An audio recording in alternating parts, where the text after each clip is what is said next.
하나님의 말씀과 은혜를 나누겠습니다. 우리가 이제 그동안 추적해오던 에스겔서 결론을 맺겠습니다. 에스겔서의 별명이 하나 있습니다. 에스겔서에 붙은 별명은 사비브입니다. 왜냐하면 이것은 히브리어인데 에스겔서는 이 히브리어 단어로 도배가 되어 있기 때문에 그렇습니다. 이 단어 사비브는 40장으로부터 시작되어서 25회 반복됩니다. 사비브라는 단어는 그렇게 많이 쓰이는 단어 아닌데 유독 에스겔 성전을 설명하는 데 집중적으로 총 25회 사용되었습니다. 그리고 에스겔 성전에 측량할 때에 그 치수의 단위에 가장 많이 나오는 단어도 25회입니다. 뭔가 중요하고 신비로운 숫자로 생각되기도 합니다. 사비브는 사비브라는 단어를 연속으로 2번 붙여서 사용한 단어입니다. 우리식으로 말하자면 동글동글, 바로, 차곡차곡 이렇게 2개를 연속해서 붙인 단어입니다. 그러므로 사비브의 의미를 알기 위해선 사비브가 무엇인지를 알아야 합니다. 사비브가 처음 사용된 성경 구절은 창세기 2장입니다. 창세기 2장에 강이 에덴에서 흘러나와 동산을 적시고 거기서부터 갈라져 네 근원이 되었으니 첫째 이름은 비손이라. 금이 있는 하윌라 온 땅을 둘렀으며, 창세기를 보면 하나님께서 땅의 흙으로 사람을 지으시고 동방의 에덴의 동산을 창설하신 후에 그 지으신 사람을 그곳에 두시고 코에 하나님의 숨을 불어넣어서 생명되게 하시는 그 장면이 나옵니다. 그 에덴의 동산 중앙에 생명 여러 나무가 있는데 그 중에 생명나무와 선악을 알게 하는 나무를 두신 것은 우리가 잘 알고 있습니다.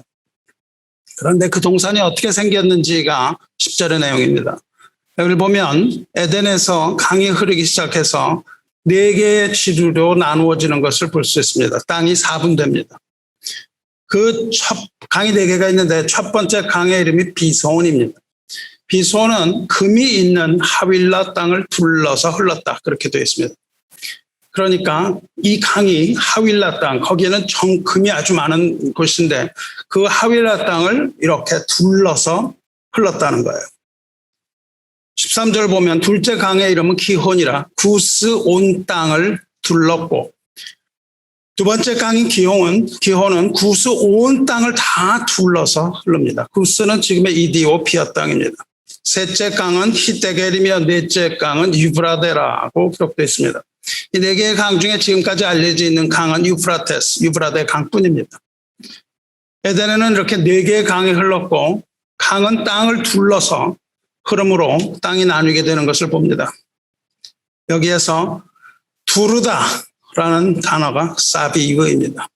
사비브는 어떤 물체를 둘러싼다는 뜻입니다. 영어로는 이 강이 flow around the whole land, 전체 땅을 다 둘러서 흘렀다고 번역합니다. 그러니까 사비브라는 단어는 어떤 물건의 주위를 둘러싼다라고 이해하시면 됩니다. 두 번째로 사비브가 나온 구절은 출애굽기입니다. 출애굽기 25장 11절 보면 너는 순금으로 그것을 싸되 그 안팎을 싸고 위쪽 가장자기로 돌아가며 금태를 두르고, 이렇게 기록되어 있습니다. 무엇을 얘기하는 것 같습니까?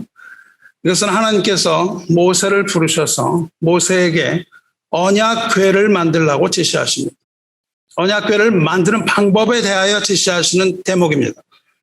그 언약궤는 조각목, 향나무로 상자를 만들고 그것을 순금으로 싸서 도배하라고 말씀하시는 거예요.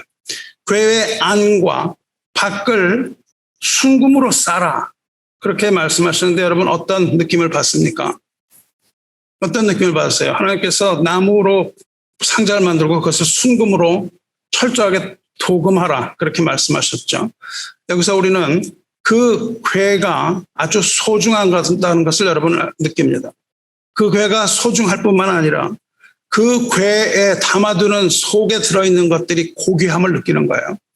궤를 금으로 도금한다는 것은 괴 자체의 귀중함을 보여줄 뿐만 아니라 그 속에 있는 물건의 고귀함을 느끼게 해주지 않습니까? 언약궤 속에 무엇이 들어갑니까? 언약궤 속에는 하나님의 말씀인 십계명인 돌판이 들어갑니다. 그리고 생명의 상징인 만나를 담은 항아리. 만나가 그 속에 들어갔다고 얘기를 하는데 그렇지 않습니다. 만나는 썩죠. 하루 이상 못 둡니다. 만나를 담아두었던 항아리가 그 안에 들어가고, 그 다음에 부활의 상징인 아론의 쌍난 지팡이가 그 속에 들어갑니다. 하나님께서 궤를 만들게 하실 때 순금으로 그 상자의 안팎을 싸게 하시고 가장자리도 빈틈없게 금으로 싸서 빠짐없이 완전히 금으로 도배하게 하십니다. 도금하게 하세요. 이렇게 두르는 것, 그것이 사비브입니다. 사비브는 주위를 둘러싼다는 뜻입니다. 그 다음에 사비브가 나온 것을 살펴보면 동일하게 출애굽기입니다. 출애굽기 16장 13절에 저녁에는 메추라기가 와서 진에 덮이고 아침에는 이슬이 진 주위에 있더니, 이 절은 하나님께서 이스라엘 백성에게 만나를 처음 주실 때 장면이에요. 저녁에는 메추라기 때가 와서 진영의 주변에 덮였고 아침에는 그 진영의 주변에 이슬이 내립니다. 그리고 그 이슬이 마른 후에 조그맣고 둥글며 서리같이 생긴 만나가 생깁니다. 그것이 무엇인지 몰라서 처음에 어리둥절해서 서로 물을 때에 모세가 말했습니다. 이는 여호와께서 너희에게 주어 먹게 하신 양식이라. 만나를 처음 대할 때 장면입니다. 여기에 사비브라는 단어가 사용되는데 어느 단어겠습니까? 그렇습니다. 아침에는 이슬이 진 주위에 있더니, 여기에서 진 주위에 있다, 이 말이 사비브입니다. 진영이 주변을 이슬이 진영의 주변을 둘러쌌다는 말입니다. 이스라엘이 지치고 있는데 이슬이 그 주변을 둘러쌌어요.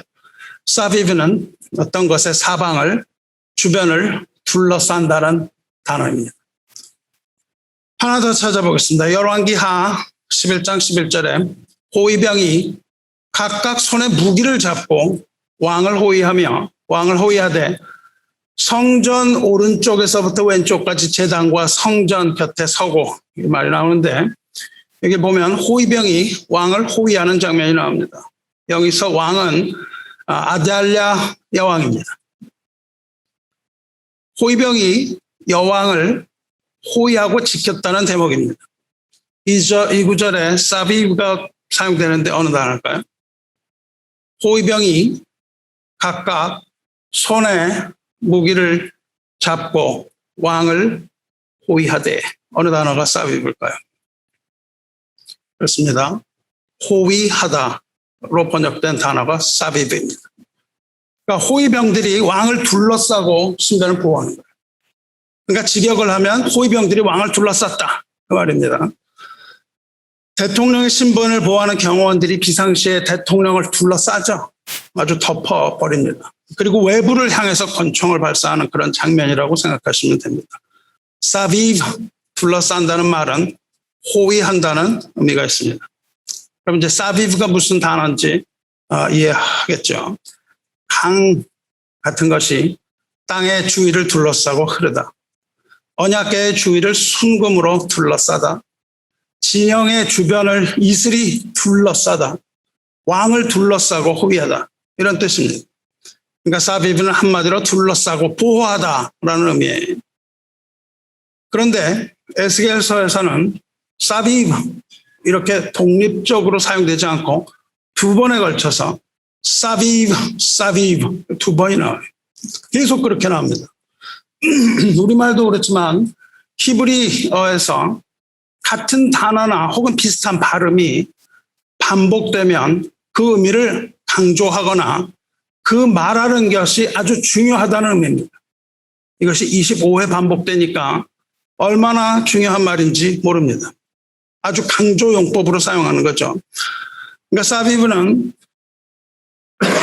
둘러싸고 둘러싸다, 포위하고 포위하다, 감싸 안고 감싸 안다라는 뜻이고, 아주 완전하게 빈틈없이 강력하게 둘러싸서 절대적으로 보호한다는 뜻입니다. 여러분이 기억하신다면 에스겔서를 기억하시면 성전을 떠나셨던 하나님께서 성전으로 다시 오겠다고 약속하신 후에 성전이 측량되고 건설되죠. 40장입니다. 이 성령이 측량되기 바로 전에 38장 39장에서 곡과 마곡의 전쟁, 두려운 전쟁이 일어납니다. 그 전쟁의 결과 곡과 마곡의 군대가 예루살렘을 에워싸는 그 군대가 나오고 그 군대가 멸망한 후에 40장부터 성전의 설계도가 그려져요. 그리고 성전의 건축 계획이 시작됩니다. 이 40장부터 시작돼서 성전의 모습이 그려질 때마다 사비브라는 단어가 반복적으로 나와요. 하나님의 영광이 성전으로 돌아오는 그 43장까지에 걸쳐서 집중적으로 하나님의 성전을 묘사할 때 사비브 이렇게 25회가 나와요. 40장 5절 보면 내가 본즉 집 바깥 사방으로 담이 있더라. 그 사람의 손에 측량하는 장대를 잡았는데 이렇게 말하죠. 여기 보면 그 집은 성전입니다. 하나님의 집이에요. 하나님의 집 바깥 사방으로 담이 있더라. 이렇게 말합니다. 사방으로가 사비브예요. 담을 세우시는데 하나님의 집을 사방으로 빈틈없이 막아서 담을 치신다는 뜻입니다. 40장 14절에 또 현관을 측량하는데 현관을 측량하니 너비가 20척이요 현관 사방에 뜰이 있으며 현관 사방에 현관 사비브 현관 사방으로 뜰이 있습니다. 현관을 둘러서서 뜰을 놓는다는 거예요. 그리고 현관에 대해서는 사비브가 8번 계속 반복됩니다.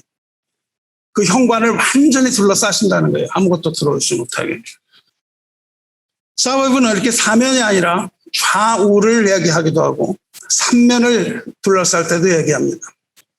문에 대하여 설명하시는데 문지기 방에는 각각 닫힌 창이 있고 문 안 좌우편에 있는 벽 사이에도 창이 있고 현관도 그러고 그 창은 안 좌우편으로 벌여 있습니다. 이렇게 우리가 번역하죠. 문 안 좌우편, 문 안 사비브. 창문 안 좌편으로, 창문 안 사비브. 이런 의미로 8번 나옵니다. 더 강조합니다. 사비브 3번이 강조돼요. 완전히 강조하는 거죠. 그것은 골방입니다. 골방은 3층인데 골방 위에 골방이 있어서 모두 30이라 이렇게 말씀하세요. 3면 골방 사비브. 골방은 철저하게 둘러싸인다는 거예요. 그리고 완전히 둘이 있는 곳 그렇게 완전 6면 두른 것도 사용됩니다. 이 두루 있는 골방 사비브 둘려 있는 빈터의 광 사비브. 하나님의 영광이 돌아온 후 여러분 성전의 법이 선포됐던 거 기억하시죠? 성전의 법이라는 제목으로 설교했습니다. 성전의 법은 이러하니라 산꼭대기 지점의 주인은 지극히 거룩하니라 성전의 법은 이러하리라 말씀드렸습니다. 하나님께서 우리를 다스리는 법은 교회의 법, 성전의 법으로 다스린다고 했습니다. 그런데 그 산꼭대기 지점의 주인은 산꼭대기는 예루살렘이고 그 모든 지점은 다 거룩하다고 말씀하세요. 성전의 법은 결국 하나님의 집으로 판단될 것인데 성전 산꼭대기 모든 주변이 다 거룩하다고 했던 거 기억하시죠? 여기서 주변이 바로 사비브입니다. 하나님의 성 주변을 둘러쳐서 사비브. 그러니까 하나님의 성전에 있는 산을 둘러쳐서 모든 것이 다 거룩하다. 그렇게 말씀하십니다. 거룩으로 하나님께서 그것을 사비브 하셨다는 거예요. 자, 이제 에스겔서가 말하는 두 가지 주제를 여러분 아실 수 있습니다. 에스겔서의 첫 번째 주제는 거룩입니다. 그리고 두 번째 주제는 사비브입니다. 지금 돌아본 것처럼 사비브는 호의, 보호, 구별의 의미입니다. 이것을 정리한 것이 42장 20절입니다. 그가 이같이 사방을 측량하니 그 사방 담 안에 마당의 길이가 500척이라 너비가 500척이라 그 담은 거룩한 것과 속된 것을 구별하는 것이더라. 완전히 둘러쌌죠. 하나님께서는 새로운 성전을 지으시고 거룩한 것과 속된 것을 구별하게 하여 완전하게 담을 치신다는 겁니다. 속된 것은 개미 한 마리도 그 안에 들어갈 수가 없는 겁니다. 즉 하나님께서는 새 성전을 온전하고 거룩하게 보호하시겠다는 의미입니다. 새 성전이 뭐라고 설명드렸습니까? 새 성전은 죽으시고 부활하신 그리스도 예수이며 그의 몸인 교회라고 누누이 설명드렸습니다. 그뿐만 아니라 새 성전은 교회를 통하여 그리스도와 하나 된 성도 한 사람 한 사람을 말한다고 말씀드리지 않았습니까? 고린도전서의 3장 9절에 하나님의 밭이요 하나님의 집이니라. 너희는 하나님의 밭이요 하나님의 집이라고 했어요. 하나님의 집은 물론 성전을 말하는 겁니다. 예수 그리스도를 믿고 영접한 하나님의 자녀가 성도이면 곧 하나님의 집이라고 부릅니다.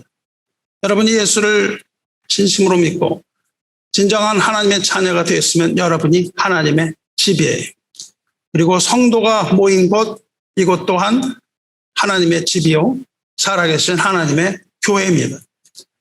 너희는 너희가 하나님의 성전인 것과 하나님의 성령이 너희 안에 계시는 것을 알지 못하느냐? 성령이 내주하시는 곳, 예수를 주와 구주로 고백하는 성도가 바로 하나님의 성전입니다.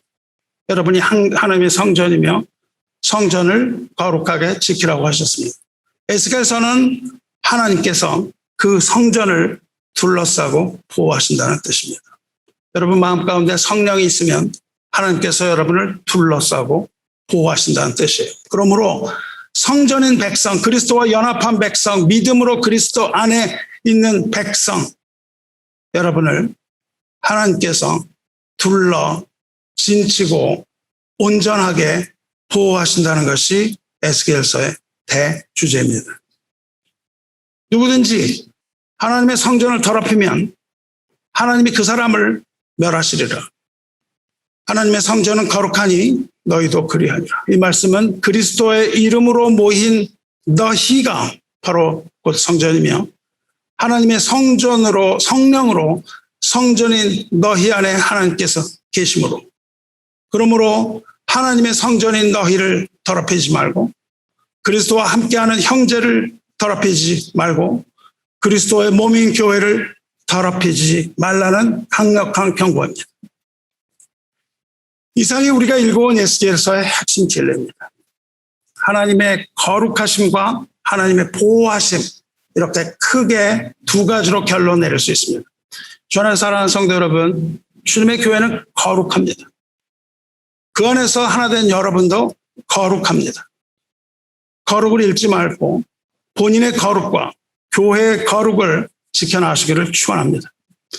그렇다면 하나님의 백성으로서 하나님이 머무시는 성전이 된 여러분의 모든 삶 가운데에 하나님께서 둘러싸고 여러분을 눈동자와 같이 지키실 것입니다.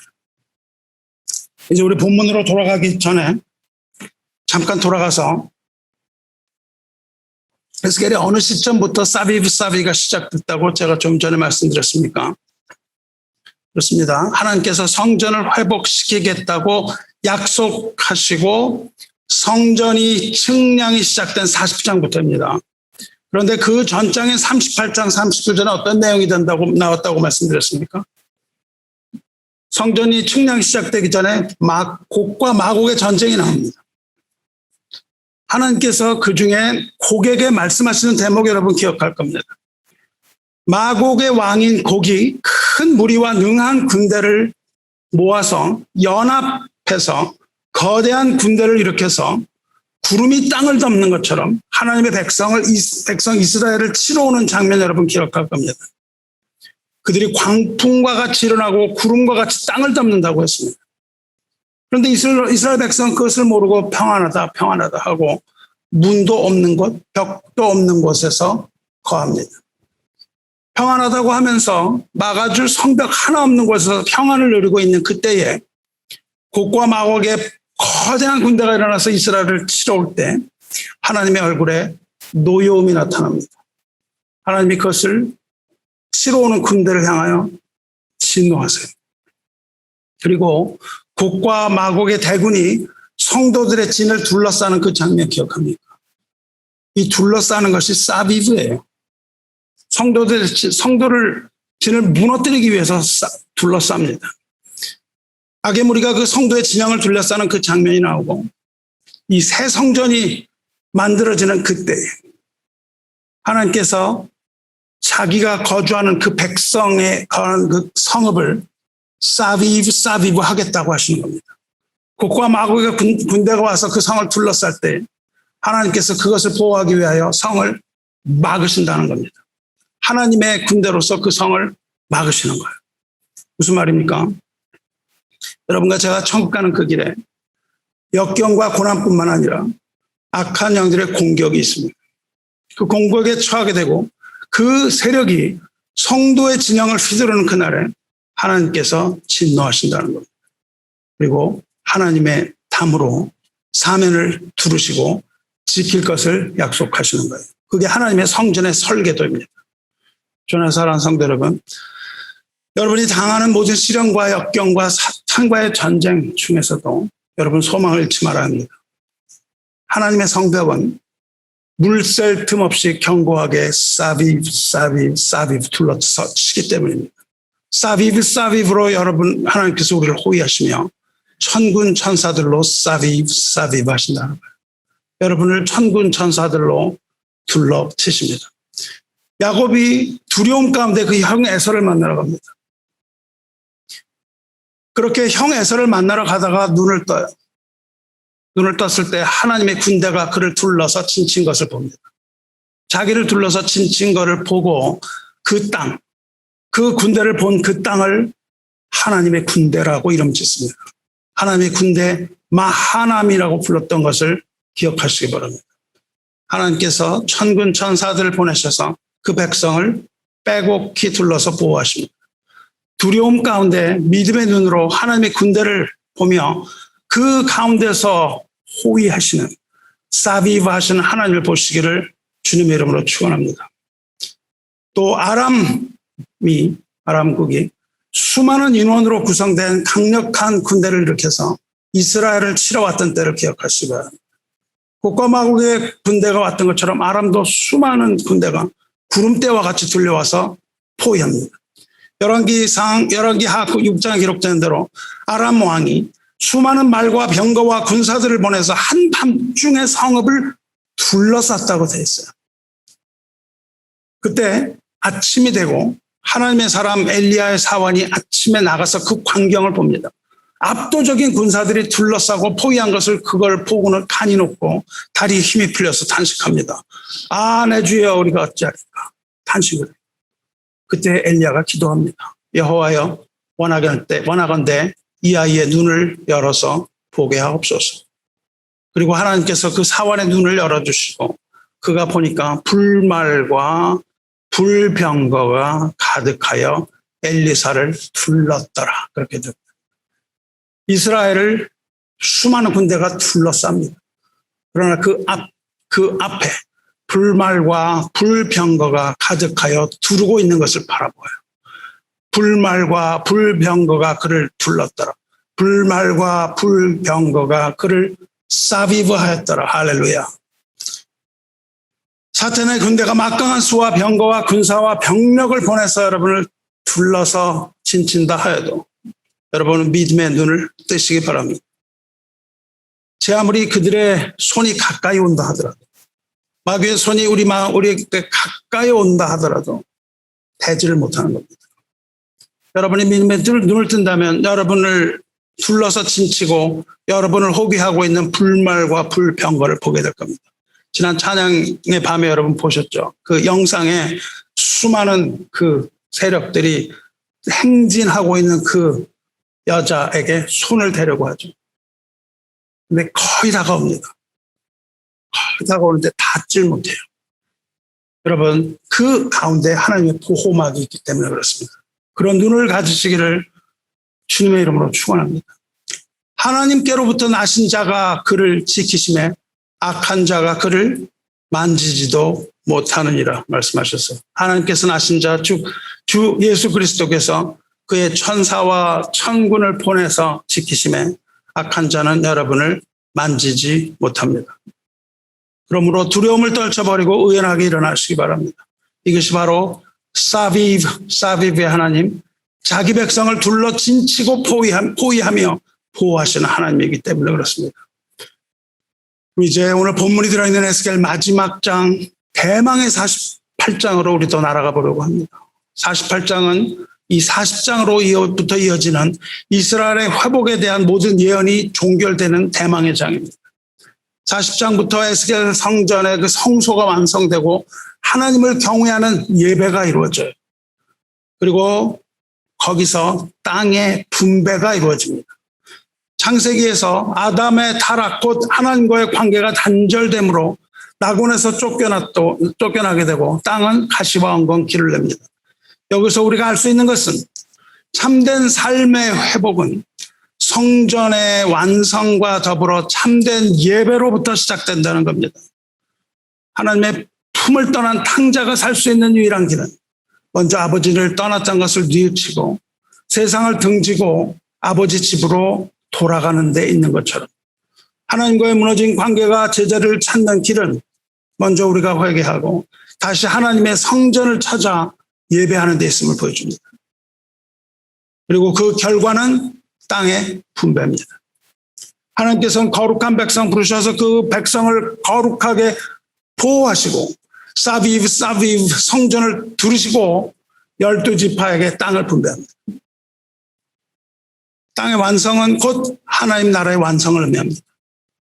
하나님 나라는 하나님께서 통치하시는 곳입니다. 거기는 왕이 다스리는 하나님의 왕국입니다. 거기는 백성의 뜻으로 다스리는 민국이 아니라 거기는 왕이 통치하시는 왕국입니다. 하지만 그 백성은 거룩한 땅을 유업으로 받아요. 유산으로 받는다는 겁니다. 거룩한 땅을 유업으로 받는 그 백성은 이스라엘 12지파인데 이것은 곧 복음시대의 열방을 의미합니다. 그 분배는 공정한 분배가 될 것이며 믿음의 분량대로 몫을 나누어 갖는 의로운 분배입니다. 땅은 하나님의 것이므로 팔지는 못합니다. 하나님께 땅을 부여받은 청지기로서 선용해야 합니다. 이렇게 하나님의 나라가 완성되는데 하나님 거대한 나라가 완성되는데 그 완성되는 곳에 한가운데 정중앙에 하나님의 성소가 섭니다. 그리고 온 지파들을 둘러서 배치합니다. 모든 지파들이 다 오직 한 곳을 바라보게 설계되어 있습니다.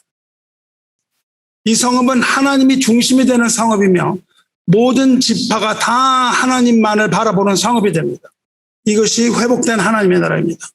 다른 곳을 바라보지 않고 오직 하나님만을 바라보게 설계되어 있어요. 땅이 완성됩니다. 이렇게 분배됩니다. 그리고 이제 에스겔서의 마지막으로 갑니다.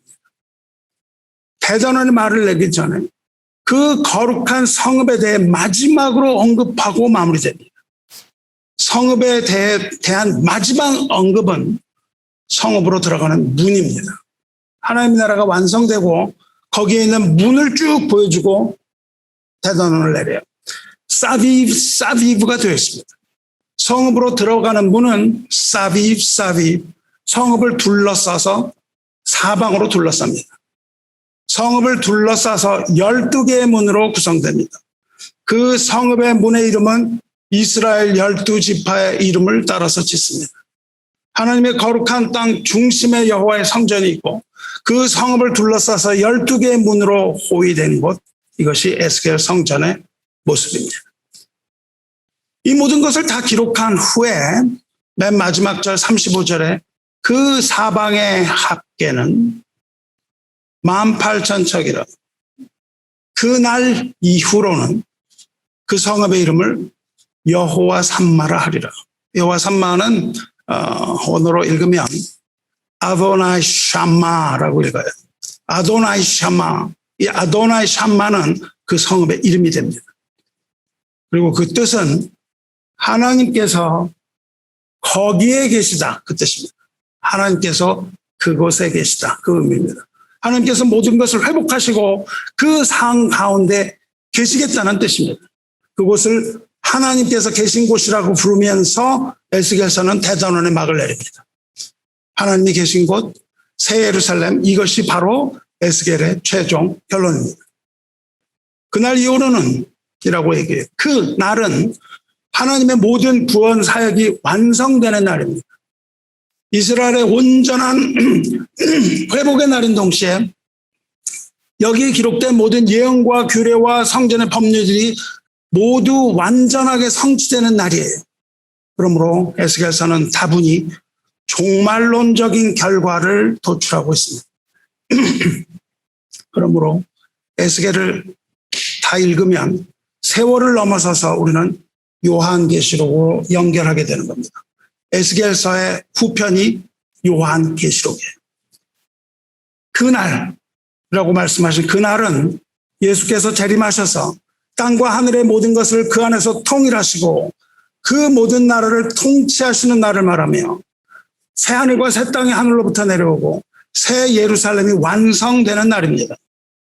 요한계시록에 나오는 새 예루살렘, 사도 요한이 밤모섬에서 본 그 새 예루살렘, 하늘로부터 내려오는 새 하늘과 새 땅이 바로 회복된 하나님의 나라이며 회복된 예루살렘이며 에스겔 성전입니다. 또 내가 새 하늘과 새 땅을 보니 처음 하늘과 처음 땅이 앞서졌고 바다도 다시 있지 않더라. 또 내가 보매 거룩한 성 새 예루살렘이 하나님께로부터 하늘에서 내려오니 그 준비된 것이 신부가 남편을 위하여 단장한 것 같더라. 내가 들으니 보좌에서 큰 음성이 나서 이르되 보라, 하나님의 장막이 사람들과 함께 있음에 하나님이 그들과 함께 계시리니 그들은 하나님의 백성이 되고 하나님은 친히 그들과 함께 계셔서. 여기서 하나님의 장막은 곧 하나님의 성전과 동의합니다. 하나님이 거하시는 곳, 그것을 장막이라고 불러요. 그것을 성전이라고 부릅니다. 어떻습니까? 이것이 바로 아도나이 샴마, 여호와 삼마, 하나님의 장막이 그 백성들과 함께 있으며 하나님께서 친히 그 백성과 함께 할 것이며 이것이 바로 여호와 삼마, 하나님께서 거기 계시다는 에스겔의 결론이며 성경의 결론이며 요한계시록의 결론이며 천국의 완성입니다. 성령으로 나를 데리고 크고 높은 산으로 올라가 하나님께로부터 하늘에서 내려오는 거룩한 성 예루살렘을 보이니 하나님의 영광이 있어 그 성과 빛이 지극한 귀한 보석 같고 벽옥과 수정같이 맞더라. 여호와 삼마는 하나님의 영광이 있는 곳입니다. 하나님의 영광이 돌아온 에스겔 성전을 말합니다. 여호와 삼마는 새 예루살렘과 그 백성에 대한 하나님의 영원한 임재를 말합니다. 여호와 샴마는 하나님의 임재입니다. 그런데 여러분 잘 새겨 들으시기 바랍니다. 여호와 샴마는 하나님이 여기 계시다는 뜻이 아닙니다. 하나님이 거기 계시다는 뜻입니다. 여기가 아니라 거기, 그곳을 말합니다. 거기는 하나님의 나라가 완성된 새 예루살렘 말합니다. 완성된 하나님의 나라를 말합니다. 그리고 여기는 지금 우리가 사는 이 세상을 말합니다. 이것은 문자적으로 하나님께서 이 세상에는 임재하지 않고 먼 훗날 거기에만 계시다는 뜻입니다. 하나님은 여기 계시지 않고 하나님은 거기 계시다는 문자적 의미예요. 그런데 과연 그럴까요? 하나님께서 우리와는 함께하지 않으시고 먼 훗날에 거기에만 함께 하시는 하나님입니다. 물론 그렇지 않습니다. 주님께서는 볼지어다 내가 세상 끝날까지 너희와 함께하리라 하셨어요. 그리고 무엇보다도 주님의 이름이 임마누엘, 우리와 함께 하시는 하나님이라는 뜻이기 때문입니다. 그렇다면 이게 무슨 말입니까? 왜 거기에 계시다고 말씀하십니까? 그것은 간단합니다. 하나님은 만유의 하나님입니다. 우리는 하나님을 보지 못하지만 하나님은 언제나 우리와 함께 하십니다. 비록 우리가 이 세상에 살고 있지만 하나님은 언제나 우리와 함께하고 계십니다. 하나님은 위험한 곳 광야에서 우리와 함께 하시며 안전한 평지에서도 우리를 떠나지 아니하시며 오르기 벅찬 험준한 산지를 오를 때라도 우리와 함께 하시며 깊은 절망의 골짜기에 빠져 있을 때도 우리와 함께 하십니다. 또한 하나님은 폭풍 가운데서도 우리를 버리지 아니하시며 절망과 좌절 가운데서도 우리가 아파서 병상에 누워 있을 때도 그 병실을 떠나지 않고 호위하십니다. 심지어 우리가 죽어서 하늘에 올라갈 때 하나님께서 사비브 하시는 거예요. 우리가 그 침대에 누워있는 그때 하나님께서 천사들을 보내셔서 사비브 우리를 둘러 진치게 하시는 하나님입니다. 하나님은 여기에도 분명히 계십니다. 그렇다면 여기와 저기의 차이가 무엇입니까? 왜 거기 계시다 그랬어요? 여기는 우리가 사는 세상이고 거기는 하나님의 영광이 있는 곳을 말합니다. 우리가 이 낮은 곳에 있는 곳이 아니라 하나님의 영광이 있는 곳, 그것이 바로 여호와 샴마예요. 하나님의 영광이 돌아온 곳, 그것이 거기입니다. 우리가 이 마지막 날에 대해 생각할 때 하나님의 나라는 언제나 도래할 거야. 제가 여러분에게 묻습니다. 하나님의 나라, 주님께서 오실 것을 믿습니까? 네, 오실 겁니다. 하나님의 나라가 언젠가 올 겁니다. 그렇지만 지금은 아니라고 말하지 마시기 바랍니다. 그렇게 말하면서 현재 안주하지 마시기 바라요. 에스겔은 하나님의 영광이 있는 곳을 거기라고 말하거든요. 하나님의 영광이 있는 곳이 거기입니다. 하나님의 영광이 있는 곳, 하나님의 나라가 거기에요. 여러분이 세상에 빠져서 이 세상에 살고 있으면 거기가 아닙니다. 거기 물론 하나님께서 함께 하셔서 우리를 도우시고 우리를 인도하시지만 거기는 하나님의 여호와 샴마가 있는 곳이 아니에요. 하나님의 영광이 있는 곳이 여호와 샴마입니다. 하나님의 나라는 아직 오지 않은 나라입니다. 하지만 그 나라는 예수 그리스도를 믿는 믿음 안에서 이미 우리 마음속에 도래한 곳입니다. 만일 하나님께서 지금 우리가 드리고 있는 예배에 주인으로 계셔서 영광을 받으시면 여기가 여호와 샴마입니다. 여러분이 예배를 살랑살랑 엉터리로 드려서 하나님께서 예배 주인이 아니고 여러분이 주인이라면 여기는 여호와 샴마가 아닙니다.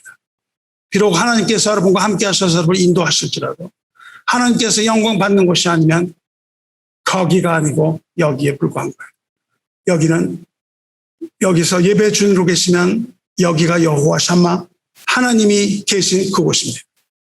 만일 이곳이 하나님께서 영광 받으신 곳이면 그곳이 바로 여호와 샴마라. 여호와 하나님께서 함께 하시는 성전이 바로 여호와 샴마입니다.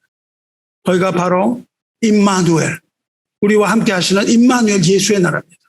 주 예수 그리스도의 교회, 저와 여러분이 믿음으로 구원받고 주님을 섬기는 곳이라면, 이곳이 바로 그런 교회라면, 진정으로 우리가 우리에게 물어봤을 때 여러분이 그것을 하고 있다면 여기가 바로 여호와 샴마입니다.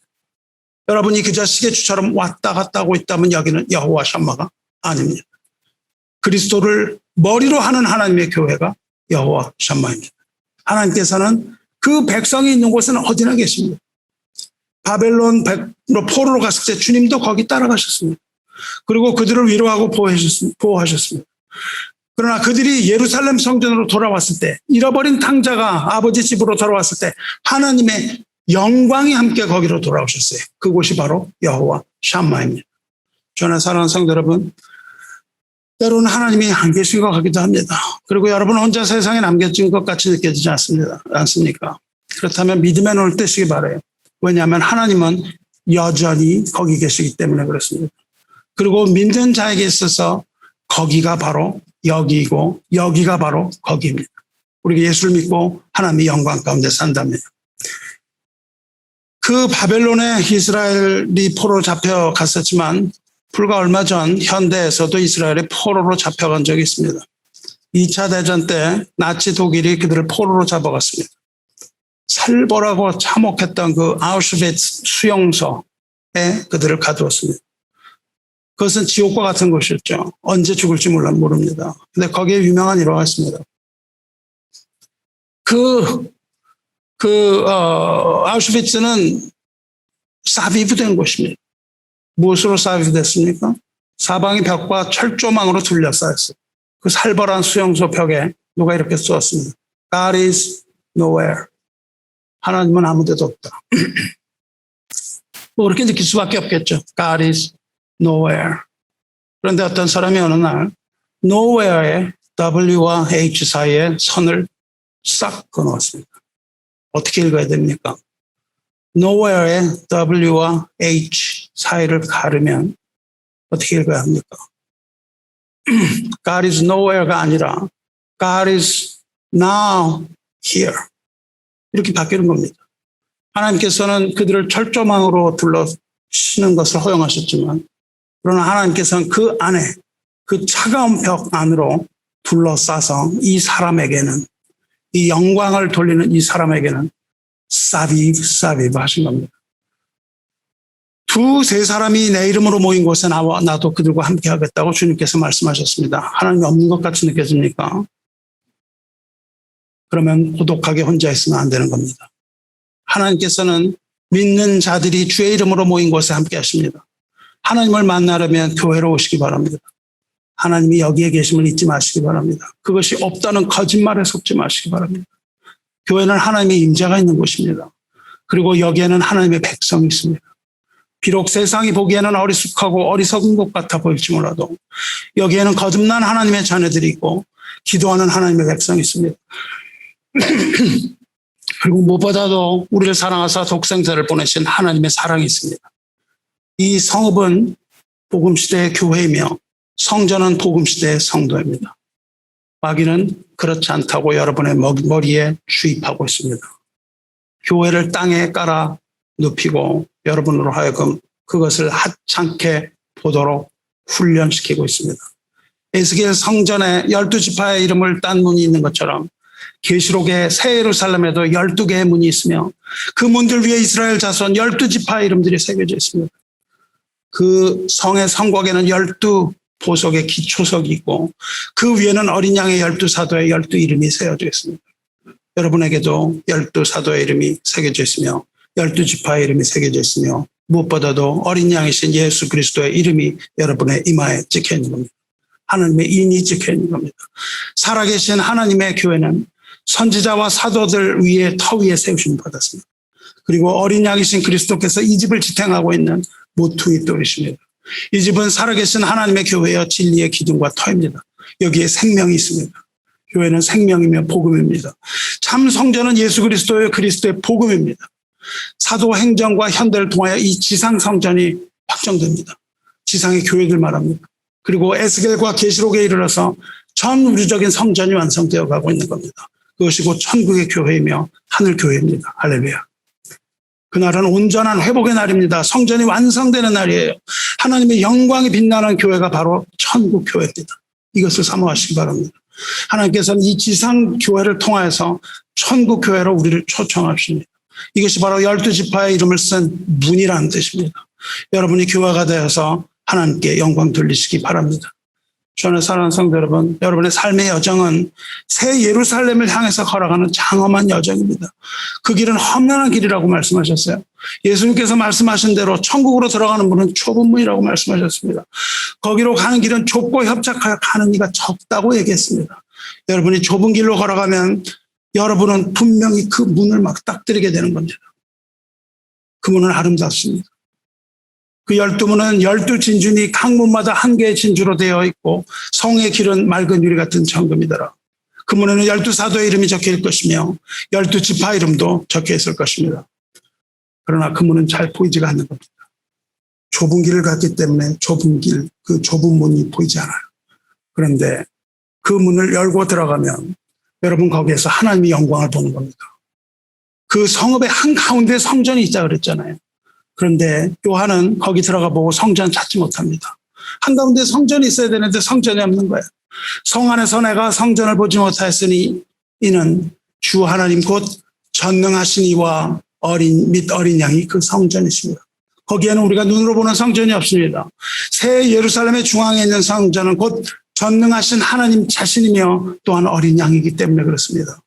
그리고 그 성에는 해와 달의 비침이 쓸데없는 것입니다. 왜냐하면 거기를 비추는 것이 하나님의 영광이기 때문에 그래요. 거기는 하나님의 영광으로 가득한 곳입니다. 어린 양이 등불이 되는 곳입니다. 할렐루야. 그 나라가 바로 우리들의 믿음으로 보는 천국의 모습입니다. 좁은 길을 걸어가서 좁은 문으로 들어가면 그 성읍에 도착해요. 하지만 그 문을 열고 들어가는 순간 그것은 넓고 광활한 모습이 펼쳐지기 시작하는 겁니다. 그것이 여러분의 눈앞에 펼쳐질 겁니다. 그 성은 네모가 반듯하여 길이와 넓이와 높이가 같은지라. 그 갈대자로 성읍을 측량하니 12,000 스타디언이요 길이와 넓이와 높이가 같더라. 면적은 12,000 스타디언, 즉 현대로 따지면 호주만 합니다. 하나님의 성읍이 호주만한 성읍이고 반듯한 정육면체예요. 물론 이것은 무한대로 큰 장소를 의미하는 것이고 흠이 없는 영원한 장소를 의미합니다. 지금은 여러분이 비록 좁은 길을 걷는다 할지라도 그 광활하고 아름다운 천국을 사모하시기 바랍니다. 그런데 그 성읍은 사비브 성전이에요. 그 성읍은 사비브입니다. 그 성읍은 범접할 수 없는 높은 담으로 사면이 둘러싸여 있고 그것은 문으로 닫혀 있습니다. 들어가기가 쉽지 않아요.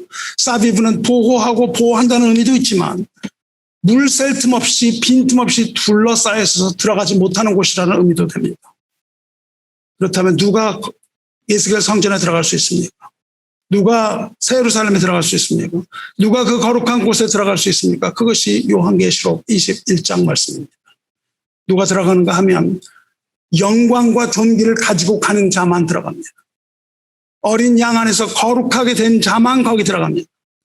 왜냐하면 거기는 하나님께서 담으로 둘러싸고 거룩한 곳으로 구별하신 곳이고 거룩하지 못한 것들은 들어가지 못하게 한다고 하셨기 때문이에요. 사비브로 지키시기 때문입니다. 여러분, 우리는 그 안에 있어야 합니다.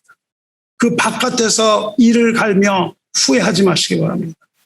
무엇이든지 속된 것이나 이 세상에 속한 것, 세상을 사랑하는 자는 그 안에 들어가지 못합니다. 가증한 일 혹은 하나님이 미워하시는 일을 하는 자, 또한 거짓말하는 사탄에게 속한 자는 결코 그리로 들어가지 못하되 오직 어린 양의 생명책에 기록된 자들만 들어가리라. 천국은 속된 것, 가증한 것, 거짓말하는 자는 들어가지 못하고 오직 어린 양의 생명책에 기록된 자들만 들어가요. 여러분, 에스겔서는 해방을 선포합니다. 여러분에게 해방을 선포합니다. 참된 해방은 바빌론 압제로부터 해방이 아닙니다. 참된 해방은 성전의 재건이요 예배의 회복입니다. 여러분, 목숨을 걸고 예배를 회복하시기 바랍니다. 교회 모임을 회복하시기 바랍니다. 주일 예배만이라고 정의하지 마십시오. 두세 사람이 모인 곳이 예배입니다.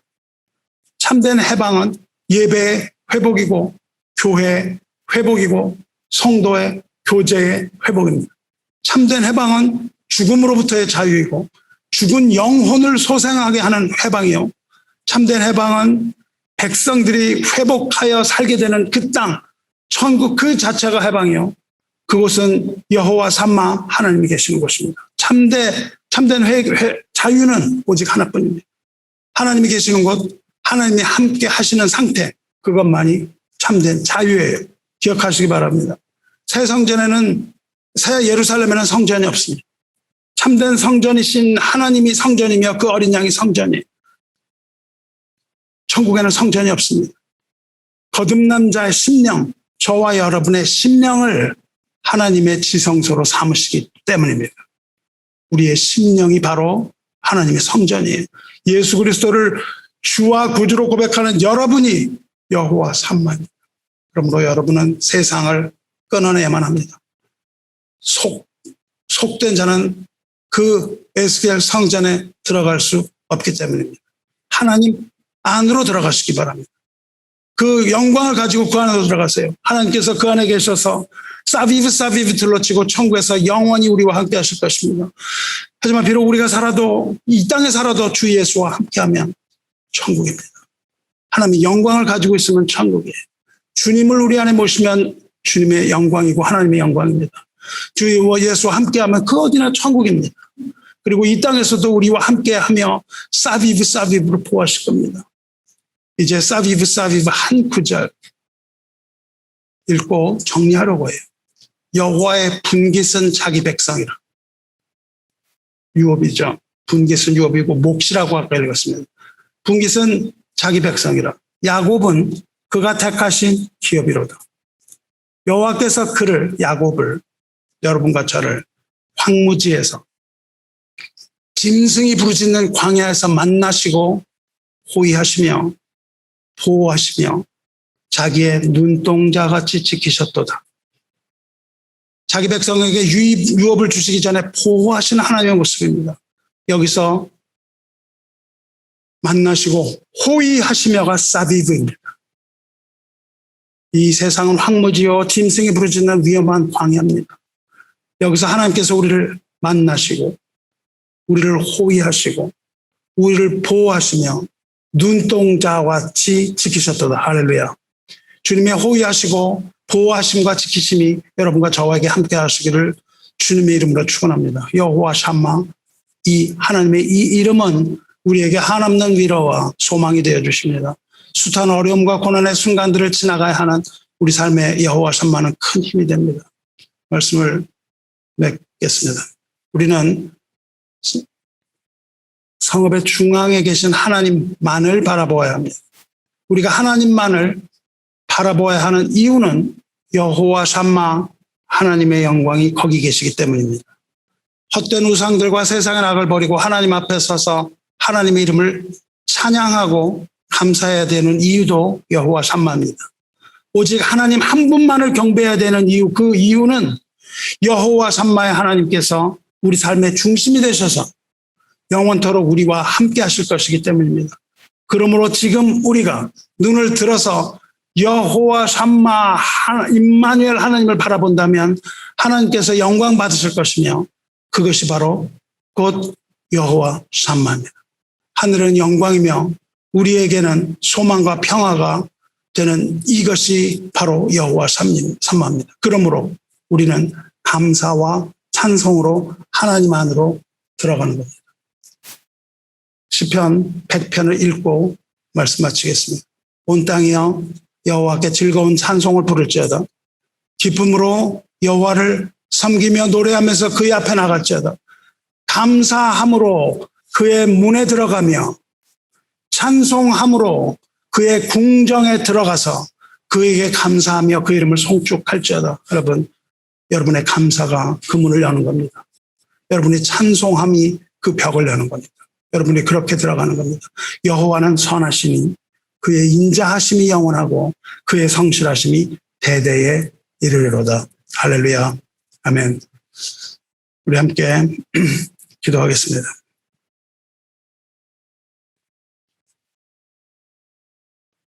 은혜로우시고 자비로우신 하나님 아버지, 하나님의 은혜와 사랑에 감사드리나이다. 사비브 하나님, 2600년 전 에스겔을 부르셔서 사비브 이 두 단어로 하나님의 사랑과 공의와 하나님의 뜻을 계시하여 주신 하나님께 감사드리나이다. 오늘 이 시간도 말씀으로 우리의 상한 심령 가운데 들어오셔서 우리의 상한 심령을 치료하시고 그리스도와 함께하는 이곳이 바로 천국인 것을 깨닫게 하여 주심 감사드리나이다. 하지만 아직 도래하지 않은 영원한 천국이 우리를 기다리고 있음 또한 믿게 하시고 그 믿음 가운데에 천국 소망으로 좁은 길 걸어가며 이 험한 세상 이길 수 있도록 도우시옵소서. 우리 마음속에 있는 우울과 우리 마음 가운데 있는 두려움과 근심과 모든 악을 다 몰아내시고 우리를 둘러 진치는 천사와 천군을 바라봄으로 안심하고 평강과 은혜 가운데 주님의 백성으로서 천국을 맛보게 하여 주시길 간구하나이다. 세상이 알지도 못하는 기쁨과 평강으로 우리의 믿음을 지키시고 우리들로 하여금 감사와 찬송으로 하나님의 궁정에 들어가게 하여 주시고 그 천국문을 열어 주시옵소서. 하나님께서 절대로 우리를 떠나지 않겠다고 약속하셨으니 우리는 오직 그 약속을 붙들고 하나님을 섬기며 예배를 회복하며 주 안에 살겠사오니 우리와 함께하여 주시옵소서. 은혜와 진리의 임마누엘 여호와 샴마 우리 주 예수 그리스도의 이름으로 감사하며 찬송하며 기도드리옵나이다. 아멘.